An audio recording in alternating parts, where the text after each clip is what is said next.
బాబు నాయుడు గారు శ్వేతపత్రం పేరుతో పోలవరం గురించి ఒక సుదీర్ఘమైనటువంటి ఉపన్యాసం ఎక్స్ప్లనేషన్ ఇవ్వటం జరిగింది. దాంతో పాటుగా ఆయన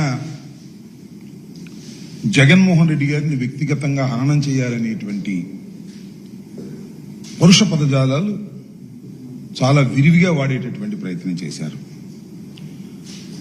ఈ పోలవరం ప్రాజెక్ట్ అనేది జగన్మోహన్ రెడ్డి గారి వల్లనే నాశనం అయిపోయిందని, వైఎస్ఆర్ కాంగ్రెస్ పార్టీ ప్రభుత్వం అధికారంలోకి వచ్చిన తర్వాతే ఇది విధ్వంసం అయిపోయిందని చెప్పేటటువంటి ప్రయత్నం చేశారు.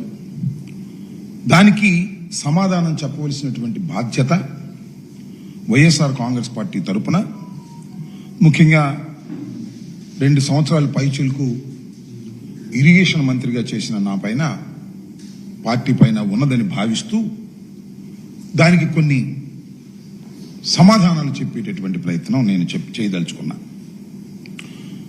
నేను ప్రధానంగా చెప్పదలుచుకున్నది ఏమిటంటే, 5 సంవత్సరాల పాటు వైఎస్ జగన్మోహన్ రెడ్డి గారి నాయకత్వంలో ఉన్నటువంటి ప్రభుత్వం పోలవరం విషయంలో కానీ, ఇతరత్రా ఉన్నటువంటి ఇరిగేషన్ ప్రాజెక్ట్స్ లో కానీ ఏ విధమైన తప్పిదాలు చేయలేదు. మరి ముఖ్యంగా పోలవరం విషయంలో అతి జాగరూకతతో వ్యవహరించడం జరిగింది.